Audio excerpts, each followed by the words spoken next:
Permíteme decir primero que esta película yo no la vi 2 veces en mi vida como mucho. Creo que una sola vez. Y volverla a ver acá me ha conmovido mucho.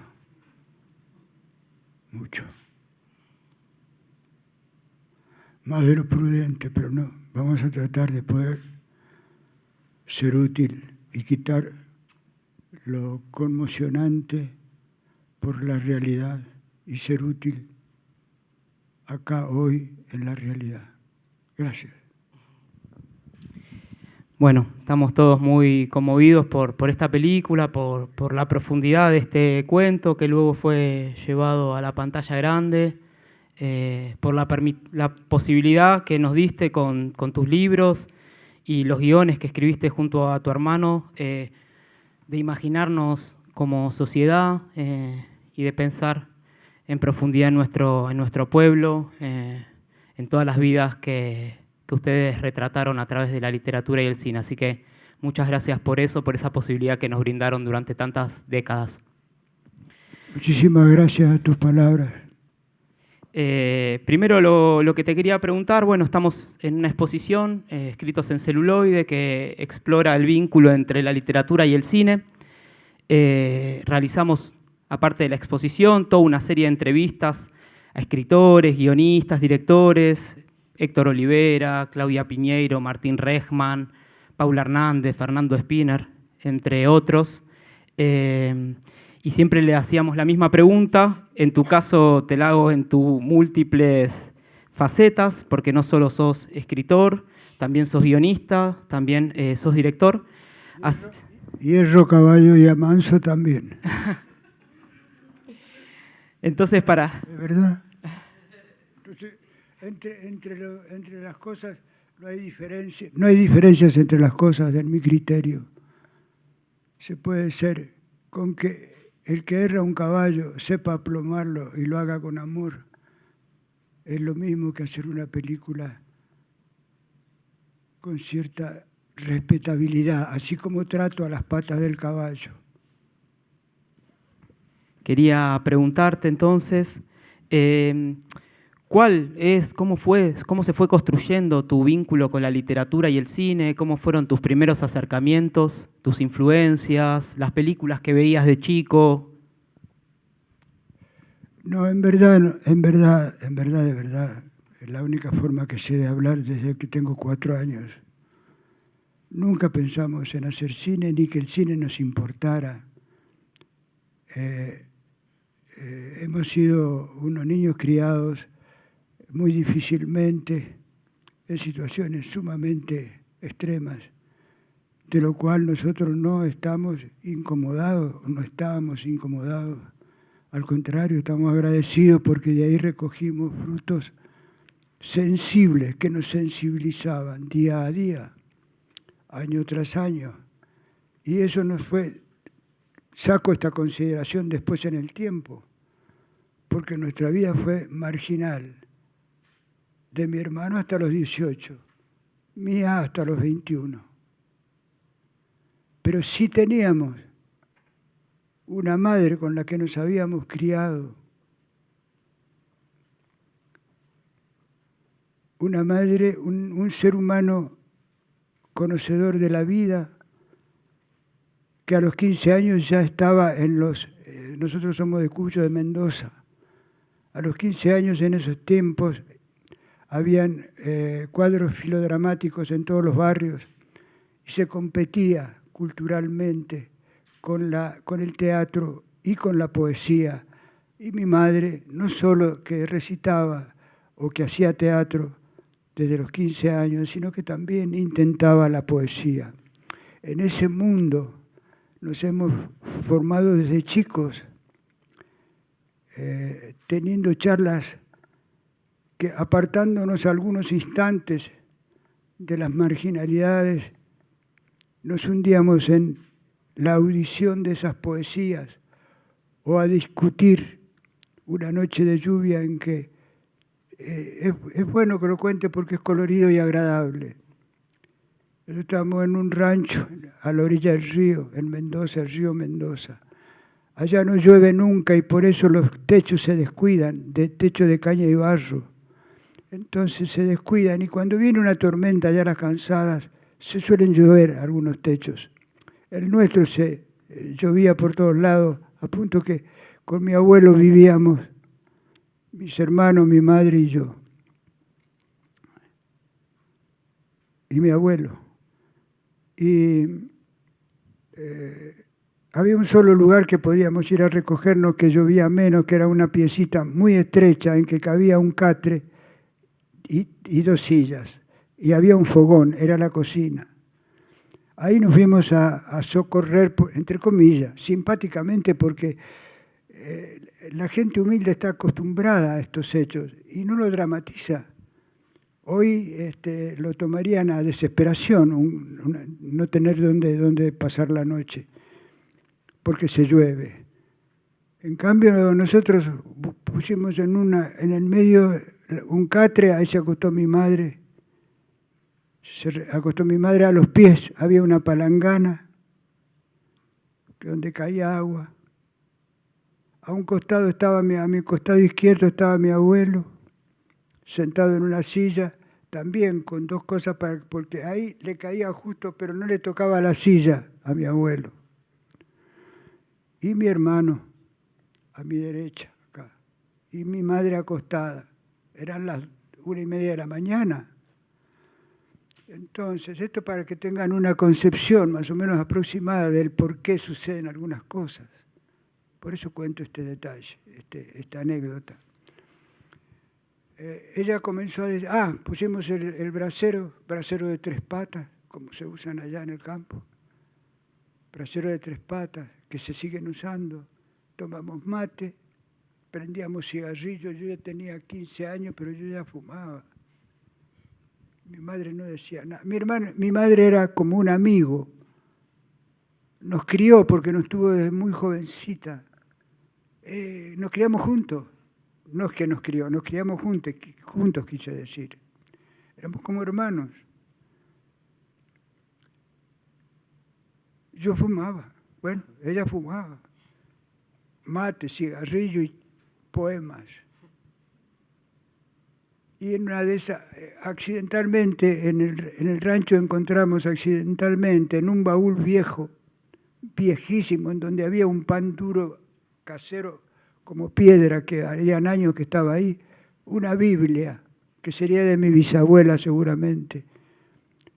Y recuerdo que, leyendo la primera frase, que dice, y en el principio fue el caos. Esa es la primera frase de la Biblia. A mí me conmovió el giro musical y el estilo del decir. Y en el un comienzo, y en el principio fue el caos, la locura cósmica. Qué frase maravillosa pensé. Estoy contando esto porque a los 15 años, advierto ahora recordándomelo, que desde chico yo he tenido una sensibilidad especial y mi hermano también. Bueno, para hacerlo breve, discutimos sobre Job, que es el único personaje de la Biblia que se anima, casi como un sacrilegio, a discutir con Dios. Y tienen un diálogo con Dios. Y sobre ese diálogo y esa factibilidad de sacrilegio estuvimos hablando mucho tiempo. Mezclado con mates, con cigarrillo, con poema, y de pronto, finalmente, el canto del gallo que preanuncia el amanecer, o de los gallos que preanuncian el amanecer, fue suavemente aclarando. Mi abuelo se fue poniendo de pie despacio, afirmándose en los costados del sillón, y dijo, llevo muchos años sobre la tierra. Noche como esta no la pasé ni la pasaré nunca más en mi vida. Qué feliz que estoy. Ahí termina la historia.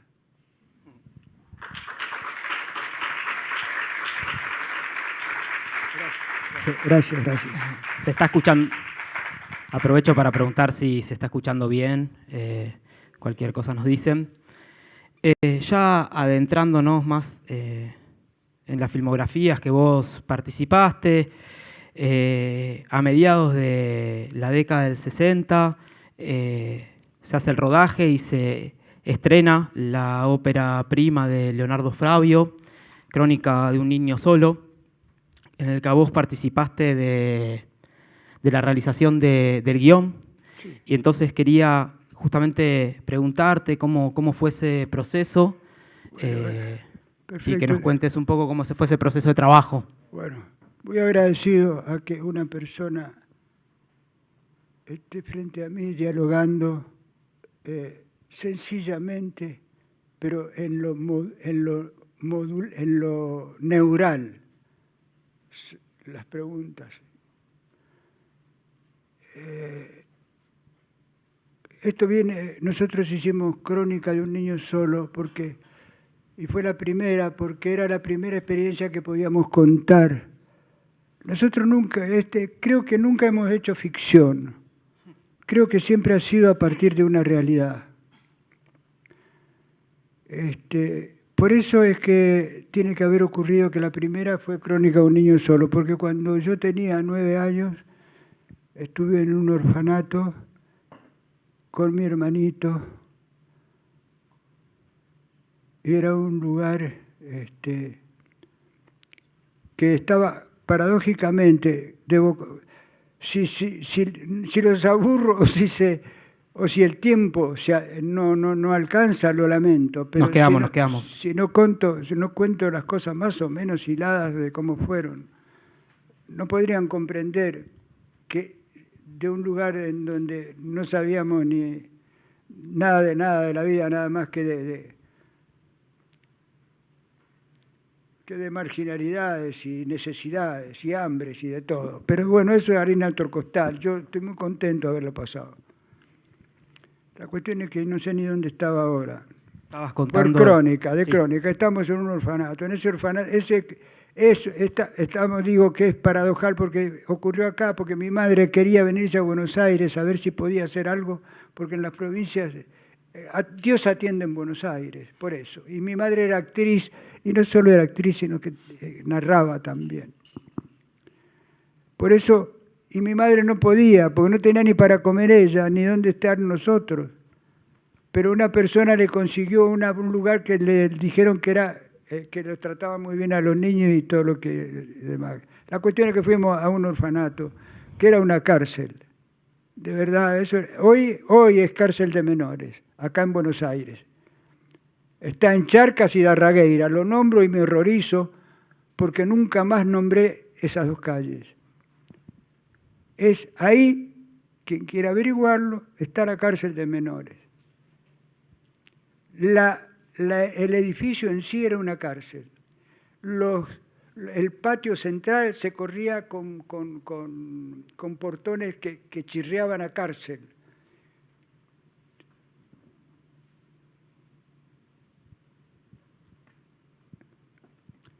Ahí aprendimos también. Estábamos rodeados de un mundo oscuro como una pesadilla. Sin embargo, sabedores de que... A ver, por ejemplo, mi primer noche ahí. La celadora dijo, porque habían 8 pabellones, como pabellones le decían, como en la cárcel, pabellón tal. En cada pabellón había, de acuerdo a la edad, eran mujeres, las celadoras, u hombres. En este caso, cuando yo entré, una celadora. Todos para el lado derecho y taparse la cabeza. Prohibido hablar. Al que encontraban que estaba respirando, abriendo así, lo paraban al medio de la sala. Cuando venía el guardia, que hacía la recorrida por los pabellones, y encontraba a uno en el medio de la sala de noche, era porque algo había ocurrido, porque había respirado. Y le daba una cachetada o golpe delante mío, me dijo, ¿dónde está? ¿Dónde el nuevo? El nuevo, uno que se llama Juri. ¿Quién es? Le digo, yo. lo llama al pibe y lo pone en los pies de mi cama y le saca la zapatilla de baño, una chancleta y le pega un zapatillazo en la cara. Esto le va a pasar a usted si no obedece. Este es el clima y no quiero abundar porque para horrores bastante tenemos con lo que tenemos hoy. Hoy, en lo político, en lo general, porque aquello se ha extendido a niveles de acciones políticas y, entre paréntesis, políticas, sociales y humanas y generalizadas en la anestesia. Pero es harina de otro costal. Bueno, mire, la hago corta. Esa película se hizo en base a esta historia. Y a partir de ahí no puedo decirte más nada, que lo que sí sé es que tuvimos la sensación, porque nosotros íbamos a un cine en el pueblo de Luján de Cuyo, ¿cómo serían los tiempos? Que me disculpen, no lo hago por influenciar un suceso político, pero es que lo viví. En un pueblito de 50 manzanas habían 2 cines y los 2 cines se llenaban. Estábamos en el 45. Bueno, la cuestión es que íbamos al cine y tomábamos, y bueno, pero era de cosas de chicos y nada más, nos entreteníamos, no sabíamos lo que veíamos, no viene al caso. La cuestión es que hicimos ese film, era el tema. Y bueno, y después ya, nosotros sí nos dimos cuenta de una cosa, porque las películas que veíamos argentinas eran de teléfonos blancos, de clase media alta para arriba o clase media, no tenían color, no tienen historia, son entidades culturales de las sociedades humanas que a veces yo pienso que hasta el poder del dinero cambia los temperamentos y las índoles y hasta la ética y lo virtuoso lo cambian. No es extraño que todas las capitales del mundo votan a las derechas. O sea que la gente culta, que tiene todo satisfecho y tiene dinero y tiene cultura, es la que vota a adefesios. Esto es para tenerlo en cuenta. ¿Qué pasa entre el dinero y la dignidad y el pudor y el respeto y el valor de la existencia? ¿Qué es lo que se le da valor a la existencia? Si es el dinero o si es a lo espiritual y a lo sensible. Pareciera que se pierde un poco con el dinero el asunto pero bueno, no quiero, por ahí me voy. Está muy bien. ¿Qué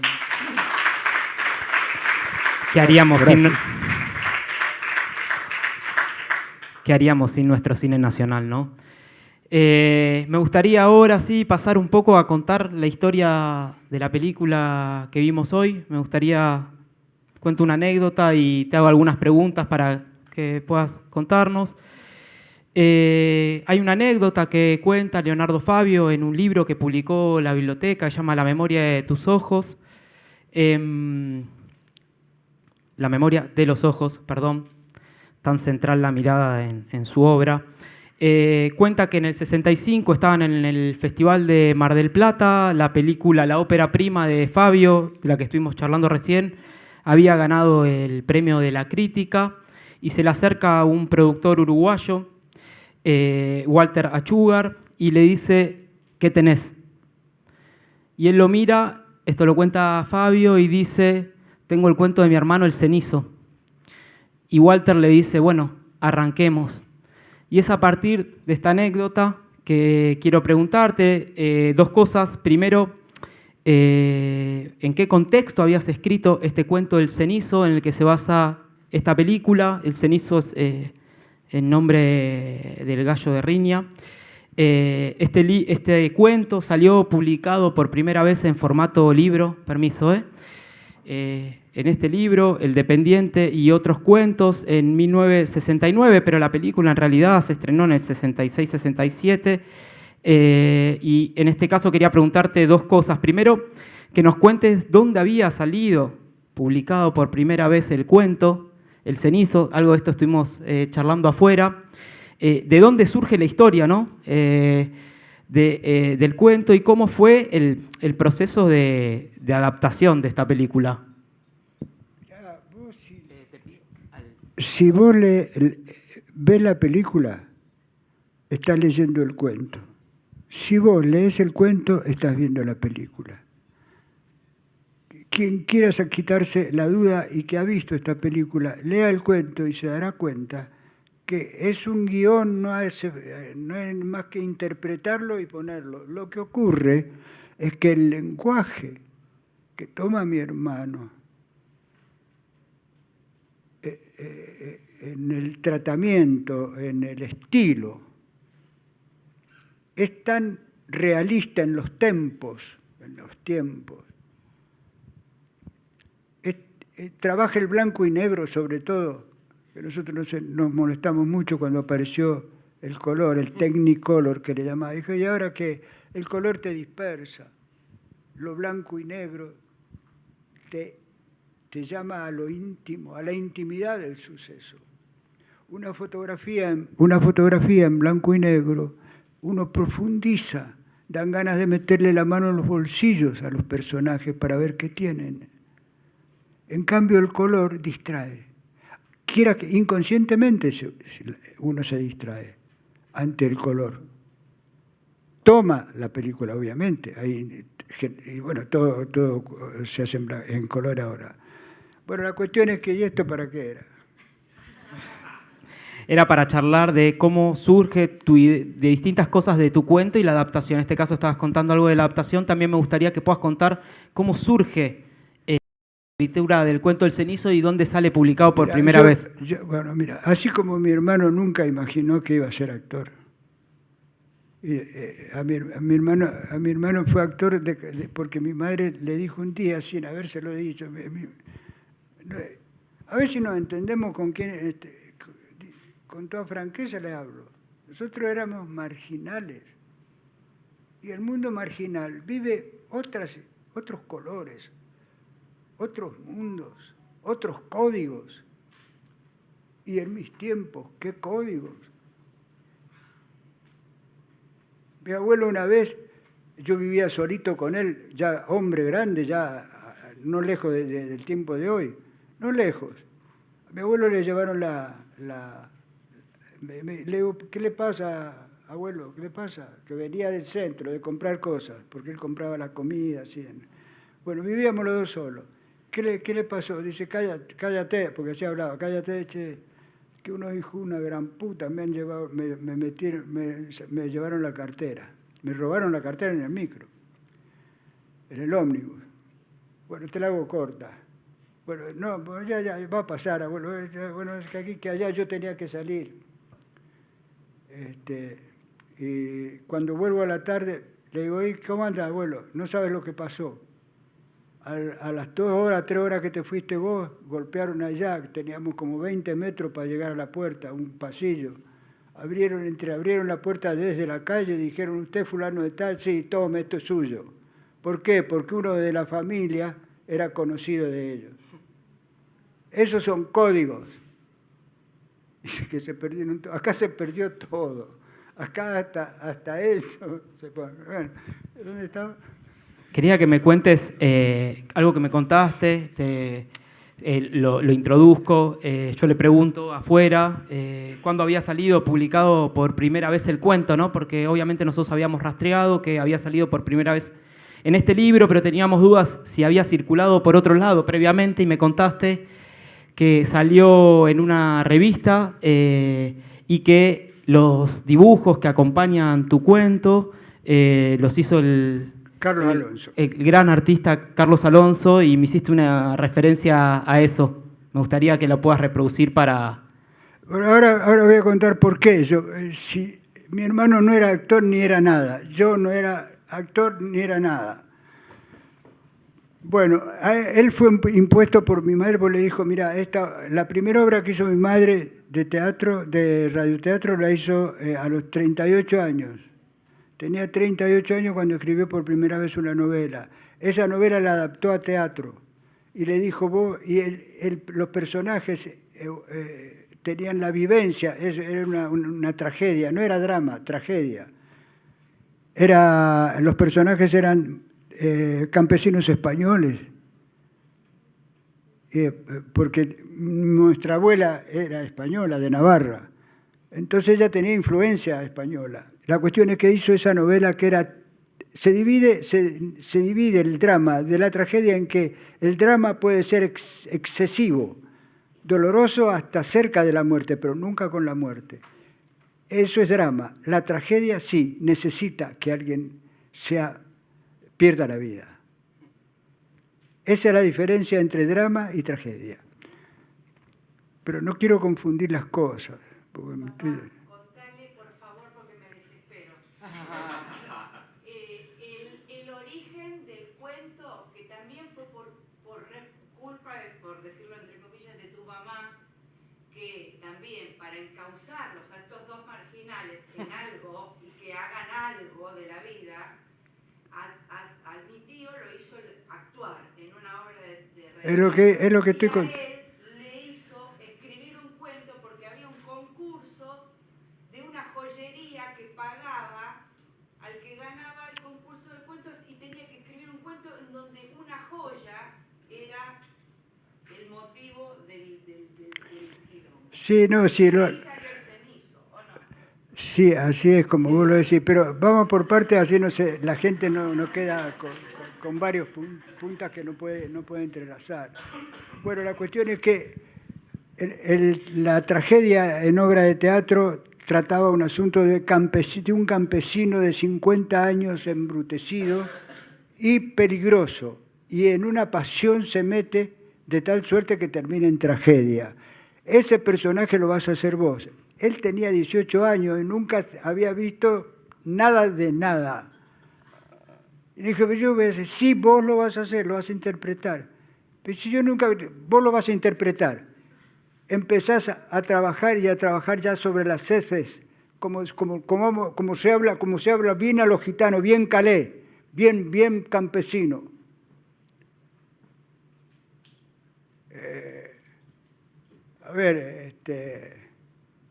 Sabe pa' cura, yo en antes fui malo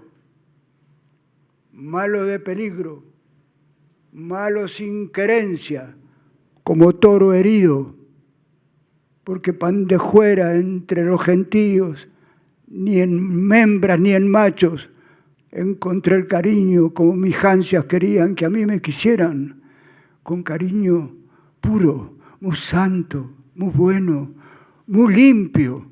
No lo encontré, padre, fue entonces que me hice malo de peligro, y en esas noches en que toitosemos, endrijo de las malas brujas, buscaba el consuelo de los navajazos para mis atosigos. Pero eso fue en antes, cuando yo era malo. Pero ahora soy buenico. No ando entre el gentío de ceño fruncido, no busco peleas. Se me fue el peligro. Y es que hace 3 noches la mujer que tengo me ha parido un hijo.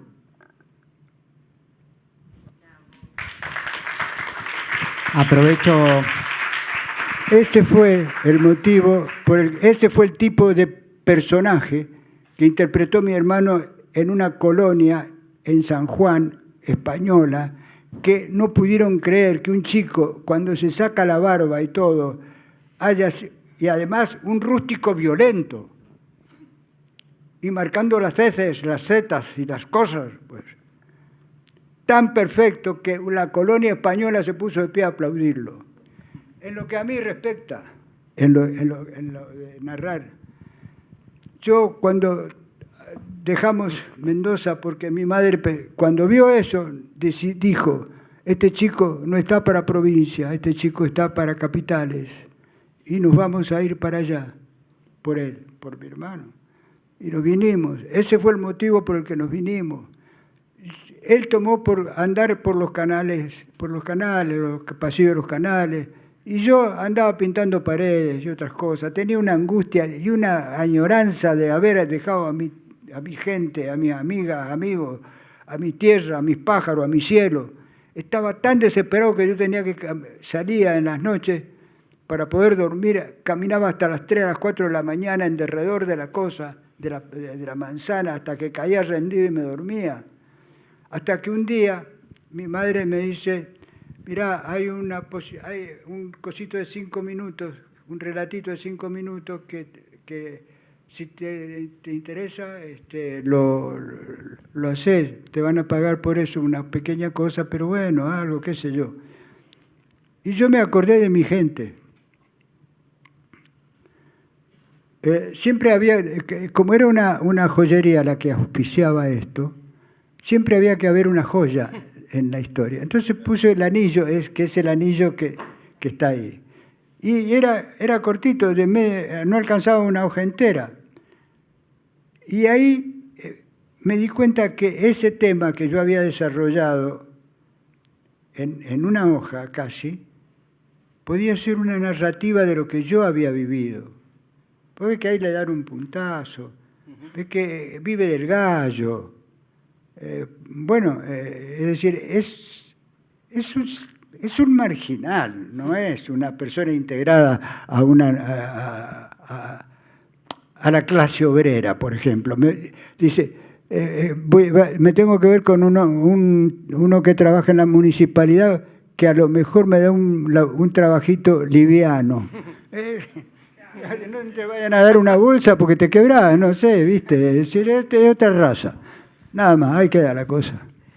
Está ambientada, obviamente, en Mendoza, la película. Quería pasar, para no extenderme mucho más y que tengamos algunos minutos para que el público pueda preguntar. Aprovecho esta interrupción para agradecerle a Luciana Yuri, hija de Jorge y gran cantante nacional, que tan amorosamente hizo todas las gestiones para que podamos tener este encuentro. Sí, no quería dejar de mencionarlo. Quiero pasar a la siguiente película, El Dependiente, otro cuento tuyo que también está en este libro, una película rodada, estrenada más hacia fines de los 60. La crítica de cine, digamos, considera que con El Dependiente se cierra un ciclo dentro del cine de Fabio, como vos decías, digamos, el ciclo en blanco y negro, ¿no? Él cuenta, Leonardo Fabio, que Bubi Stagnaro, que es el director de fotografía de Aniceto, le enseñó de algún modo, o de él, digamos, tomó mucho de este trabajo, ¿no? con las luces y las sombras, que realmente está logrado de una forma increíble en esta peli. Pero bueno, pasando puntualmente al Dependiente, quería preguntarte cómo había sido el proceso de trabajo con Fabio a partir de este cuento, y de hecho, ¿cómo se da el momento en que él decide llevar este cuento al cine, ¿no? Digamos, ¿cómo es ese diálogo y cómo es el proceso de trabajo de realización del guión y de la realización de la película en sí? Yo, después de haber hecho esa breve cosa de un anillito y que luego lo hice una narrativa, un cuento, que debe tener unas 30 hojas, no más tampoco.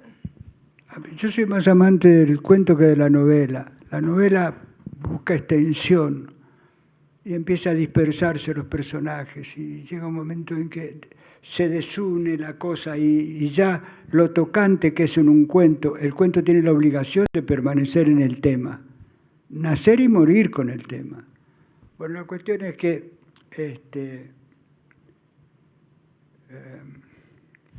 Estabas comentando sobre la diferencia entre el cuento y la novela y tu preferencia por escribir cuentos. Bueno, cuando yo hablo de que nosotros éramos marginales, tenemos una justificación. Esto va a cuento de lo que me preguntan. Tenemos una justificación. Luján de Cuyo, en mis tiempos y en todos los tiempos, los pueblos suelen ser sociedades medievales por sus morales, por su primitivez, por su mirar a ver la vecina qué hace. Eso fue para nosotros nuestro mejor ejemplo de lo que no hay que hacer en la vida para vivir, para no estar muerto en vida y caminar como si fuese una persona que está realmente viva. No, no está viva. Hay mucha gente que camina se mueve, pero no está viva. Ese era el pueblo que me hace acordar a Puig. Me hace acordar a Puig, con ¿cómo era? Las boquitas pintadas. Sí. Una maravilla de Puig. Puig narra su pueblo, un pueblo que vive de la chismografía. Le voy a contar una anécdota. Yo soy nosotros, como vivimos pegado al río, eran barrancas esas. Allá estaba el río, pero acá barranca arriba. Teníamos la vereda alta, que le llamábamos, que tenía como 2 metros, por ejemplo, 2,5 metros de alto, de la calle de tierra, orillando el río. Yo iba caminando en la vereda alta. La vereda alta se perdía en serpenteos, para allá, hasta el infinito. Nadie en la calle ni nadie en la vereda alta. De pronto una puerta se abre allá y una señora mira. Sigue mirando a la persona que va caminando, que soy yo. Esto me ocurre a mí, no es que lo estoy contando como ejemplo. Cuando yo voy llegando, yo sé lo que va a ocurrir. Yo ya sabía. Esta gila va a ir cerrando la puerta a medida que yo me acerque para volverla a abrir después. Dicho y hecho. Dicho y hecho. Entonces, ante una sociedad así, en donde los adultos, si se multiplican a niveles continentales, no hay mucha diferencia entre el pueblito ese y la continentalidad en la que viven las mayorías de las personas. Por eso fuimos marginales, con gusto y con placer. Bueno, pero no dije yo de dónde saqué el... Entonces yo agarro y había un viejito, ay Dios santo, mirá, ¿cómo nace el cuento ese? Nace por ese ambiente de opresión, de oscuridades, de no tener por qué preocuparse son como amebas. Van al trabajo, vuelven del trabajo, y así sucesivamente hasta que un día desaparecen y bueno, ya se lo enterraron. Pero la cuestión es que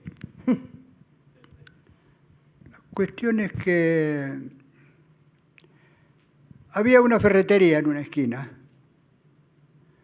y había un viejito y el empleado.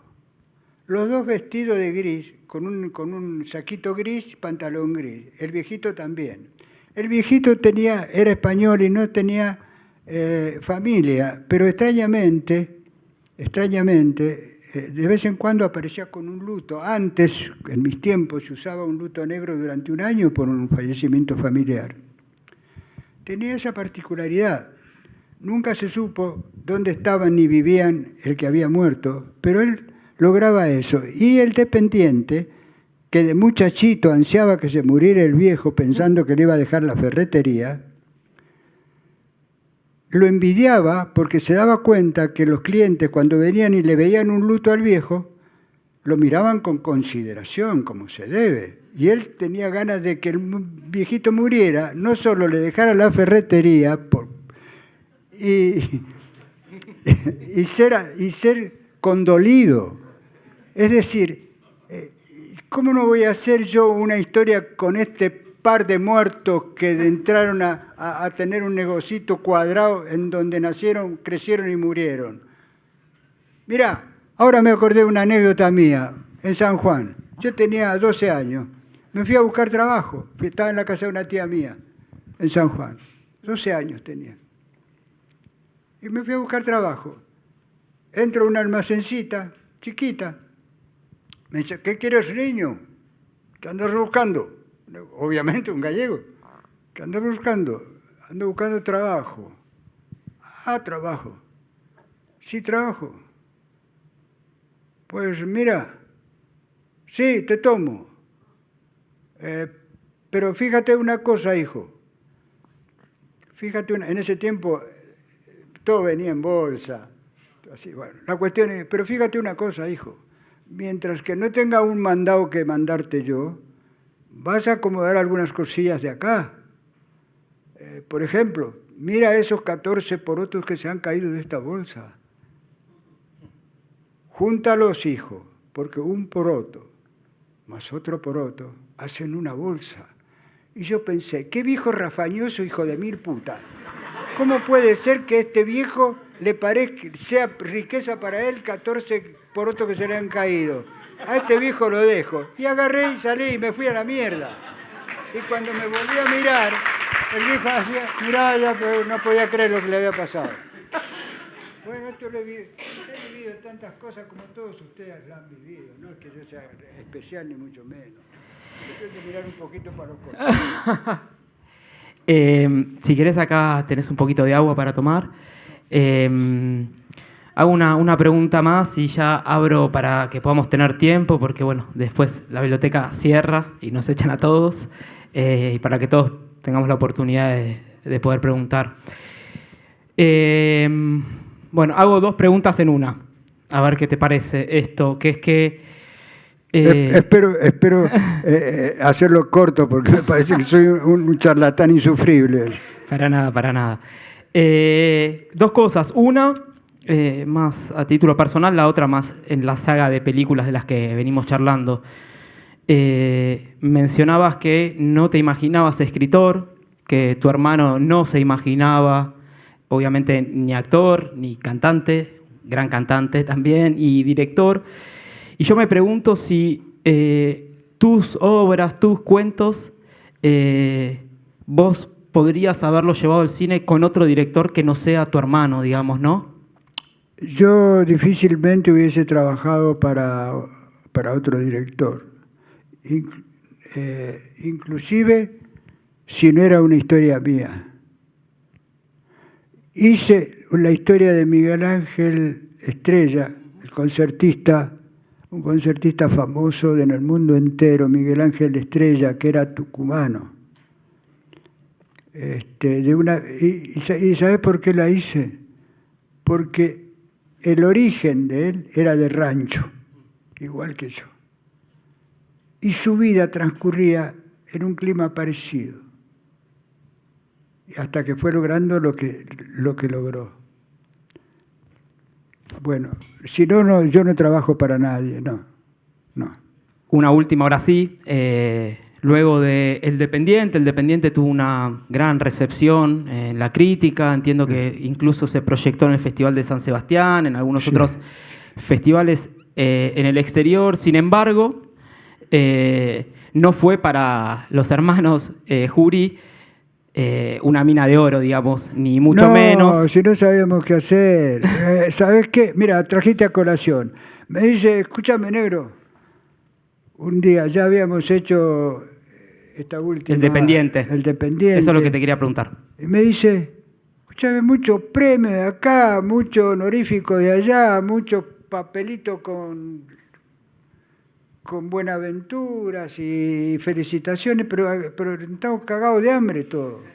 Tenemos que vivir. Y si tenías razón, Las películas, y más el tipo de película en donde hay que tener algo en el alma para sentir que algún vacío llenó. Entonces son películas que no son para la generalidad. No es el Festival de Cosquín, no, es otra cosa. Bueno. En ese contexto, que es lo que te quería preguntar, surge la idea de realizar la próxima película de Fabio, que es Juan Moreira. Entiendo que fue un diálogo que tuviste con tu hermano en relación a esto. Cuando me dice así, si estamos todos muertos de hambre, acá no tenemos ni... Le digo, y me dice, ¿qué te parece? ¿Qué podemos hacer para hacer un mango? Sí, nosotros sí, le digo, siempre hemos... Bueno, una cosa es la necesidad de dinero natural que se debe tener para sobrevivir con mediana dignidad. Y otra cosa es querer hacer dinero. Nosotros nunca nos interesó eso. Lo hicimos. Pues le dije, escuchábamos en el rancho, escuchábamos radioteatro nosotros. Y ahí escuchamos, entre otras cosas, Nazareno Cruz y el Lobo, Juan Moreira. Le digo, mirá, acordate, pero eso eran los tiempos de mi madre. Mi madre era actriz de una compañía que hizo Juan Menéndez, un tal Juan Menéndez, hizo Juan Moreira, y la calle San Martín, que es la calle principal de Mendoza, negreaba de gente, y allá en el medio se veía un hombre a caballo, y era Juan Menéndez que estaba haciendo promoción para su obra de teatro. Los millones que hizo Juan Menéndez con eso son incontables, como los Podestá con el Juan Moreira que hacían en la segunda parte o en la primera, no sé. Porque nosotros tenemos el honor de ser los únicos creadores en circos de dos partes, primera y segunda. La primera es gimnasta y la segunda es teatro. Miren qué maravilla. Los Podestá lo inventaron eso.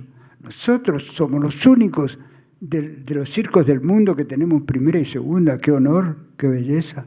Bueno, pero iba... ¿qué otro? Estabas contando de cómo surge la idea de hacer Juan Moreira. Juan, por ese motivo, le dije, mira, acordate de Juan Moreira lo que era. Sí, tenés razón, me dice. Y nos pusimos a trabajar con Juan Moreira, pero siempre con la máxima altura de respeto, olvidándonos del dinero. Olvidándonos totalmente. Nadie puede tocar lo que se llama creación sostenido por la palabra dinero. Es una contradicción vergonzante, muy desagradable. La cuestión es que hicimos Juan Moreira, pero Juan Moreira, con solo una frase, estaba salvada la dignidad de la intencionalidad de los que hicieron el libro y la película. Una sola frase, que dice así: con este sol, voy a morir, con este sol. No, si voy a morir indefectiblemente, por lo menos tráeme la noche, no me mates al sol, porque es una contradicción. Y a él lo matan con sol. Por no decir todas las maravillas que contiene internamente. El diálogo con la muerte, en fin. Se hizo una creación que parece escrita por García Márquez, del realismo mágico. Y la escribieron ustedes. Ahora sí, ¿quién pudiera, ¿no? Digamos, en una situación crítica, hacer Juan Moreira, ¿no? Ahora sí, si está el micrófono por ahí, quizás podemos, si se puede, los chicos de cabina, prender un poquitito la luz del público, así sí, nos vemos. ¿Te parece? Muy oscuro. Dale, si es posible, genial, chicos. Muchas gracias. Bueno, alguien que levante la mano para preguntar. Bueno, por allí. Sí les pedimos, ahí les llega el micrófono, así queda todo registrado en la cámara, porque esto después se va a subir a las distintas plataformas de la biblioteca. La biblioteca es la Biblioteca Nacional, por más que esté alojada acá en Recoleta. Hola, Sujail. Te quiero preguntar por los gallos. ¿Cómo eligieron al cenizo? ¿Dónde vivía el cenizo? ¿Era de ustedes? ¿Lo compraron? ¿Era de un gallinero vecino? Mire, señora. Bueno, gracias. En verdad le voy a contestar. Gracias. Ya a esta altura de lo manifestado no me da vergüenza nada. El gallo ese, tuve que ir hasta el Uruguay a buscarlo y robármelo de un gallinero para llevárselo a mi hermano. Ese es el motivo. Prescribió igual, ¿eh? ¿Alguna otra pregunta parecida? ¿Alguna? Claro. Por acá hay alguna pregunta más, creo. Por aquí. ¿Qué podrías decirme, Luciana, de usted? ¿Cómo se ve usted? Ahora... Buenas. Acá. Buenas noches. Quería saber por qué la mayoría de tus personajes que hiciste con Fabio terminan en tragedia. El dependiente muere, Juan Moreira muere, Nazareno muere, Aniceto muere. Quiero saber por qué. Creo que Crónica y Soñar son las únicas películas donde el personaje no muere al final? Mirá, no he recapacitado sobre eso, pero te puedo contestar. Vivimos muriéndonos a cada instante. Nosotros somos una circunstancia accidental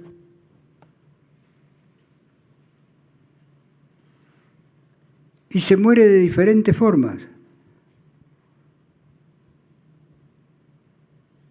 Se muere por no darse cuenta que está en un milagro que se llama existencia y transitar la vida como si fuera llevando un cuerpo de 70 kilos u 80 hasta que se va. Esa es una forma de muerte en vida, esa es la peor de las muertes. Hay otras muertes que son cuando se va el ser querido. Esa tremenda, esa no tiene nombre. No hay palabra que pueda definir el suceso ese. Morimos por la falta de respeto. Morimos porque la desvergüenza ha llenado la Argentina. Morimos constantemente. O porque alguien no le da el asiento a una señora embarazada o no. Esos también son muertes. Para mí son muertes. Por eso no es de asombrarse que en esas películas haya terminado en tragedia. Lo que pasa es que a veces se grita en un micro, che cabrón, levantate y dale el asiento a esa señora, hijo de mil puta. ¿No la ves que la panza te está golpeando la cara? Bueno, eso puede terminar ya es una muerte, pero puede terminar en otra más con el paisano que hizo la girada. Perdón, eso era. No sé si está contestado. No, si en verdad querés que otra, no otra, sino dialogar este tema, dialoguemos.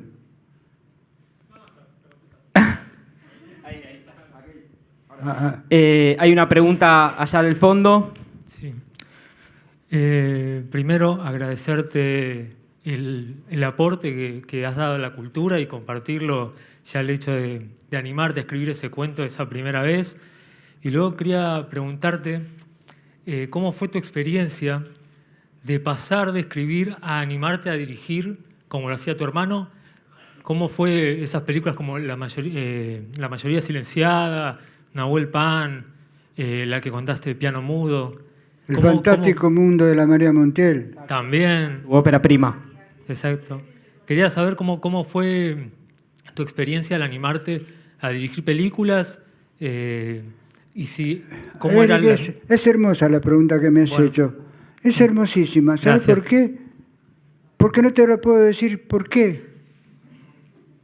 Es una cosa innata que pareciera que uno viene asignado a ciertos sucesos que por ser delicados y en el fiel de la balanza pesan igual. La gente se siente en agrado de equilibrio. Pero eso no se busca, no hay cátedra que te enseñe las normas que establecen la armonía de una creación, desde la más ínfima y más simple, desde la artesanía de una madera a una ópera, lo mismo. Eso yo no te lo puedo decir, es innato.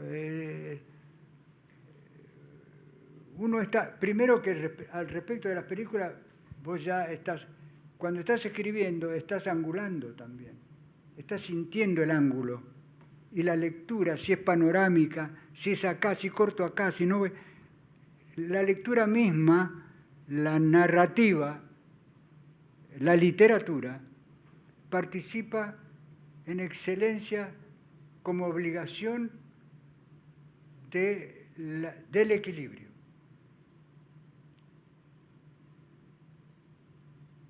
De la armonía, de la razonabilidad. Y sobre todo, haber vivido lo que se cuenta. Porque quien no no podría nadie escribir algo que no lo ha vivido. Y si lo escribe, va a estar mintiendo, va a estar haciendo una ficción en donde por los costados pierde agua, seguro. Seguro. Es un criterio que es discutible como todo criterio. Hacemos una última pregunta, no sé si hay alguien que... Ahí veo una mano. Gracias, qué honor, qué privilegio, la verdad, esta charla. Muchísimas gracias y también Luciana por estar hoy aquí. Dijo al principio de la charla que es la segunda vez que ve esta película increíble. Pasados los años, el tiempo, ¿qué le genera volver a ver reflexiones, nostalgia, a recordar anécdotas? Mire, mi hijita, expresé aquí, pues yo consideré que no iba a poder hablar. A veces la lágrima es hermosa, bella, depende de qué la motiva. Y a mí me retrotrajo cuando vi la primera imagen, que es mi pueblo, era mi plaza, ese es el lugar en donde vivíamos. Es el lugar central, estaba la plaza a la izquierda en fin, bueno, nada. Yo dudé de que pudiera encarar yo este interrogatorio, porque me sentía tan tocado emotivamente que me llevaba entre el agrado y la añoranza y la nostalgia, porque también los años no pasan porque sí, y quedan cosas atrás que son, por lo fuertemente vividas, perennes. Y esto lo digo yo porque cuando han sido las cosas muy fuertemente vividas, es porque han emergido energías en el suceso. Y como la energía no se pierde en el espacio, quizá algunas cosas que me hayan ocurrido estén en algún lugar del éter, moviéndose por toda la eternidad. No sé si es claro. Muchísimas gracias. Jorge Zuhair Yuri. Muchas gracias por... Gracias a ustedes. Gracias a vos. A vos. Muchas gracias. Gracias a todos.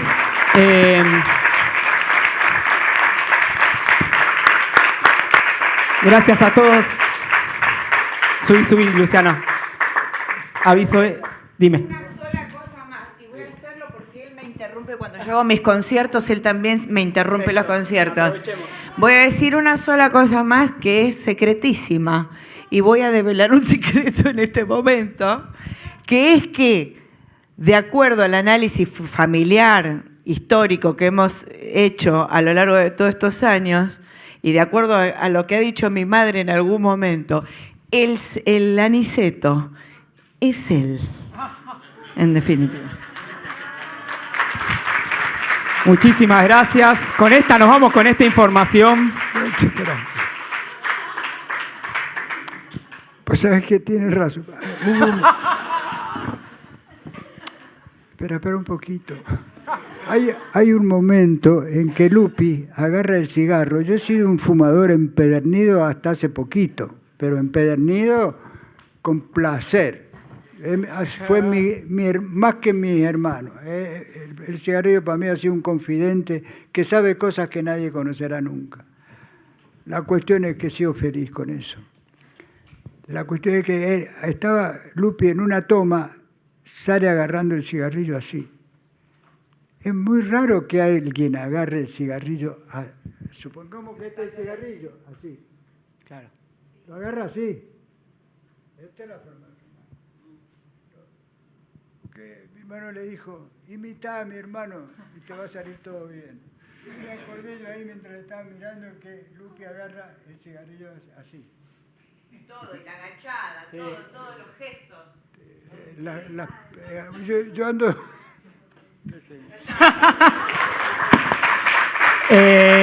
Agradecerte nuevamente Invitarlos obviamente a recorrer la muestra, pero sobre todo agradecerte por parte, me animo a decir, de todos los trabajadores de esta institución, por venir a visitarnos y sobre todas las cosas por enseñarnos que quizás en los momentos más dramáticos y las vidas más ínfimas merecen ser narradas con la belleza y la ternura con la que lo hiciste vos y tu hermano. Nuevamente gracias, nos vemos pronto. En 2 semanas tenemos una proyección aquí y obviamente están invitados todos los días a visitar la muestra.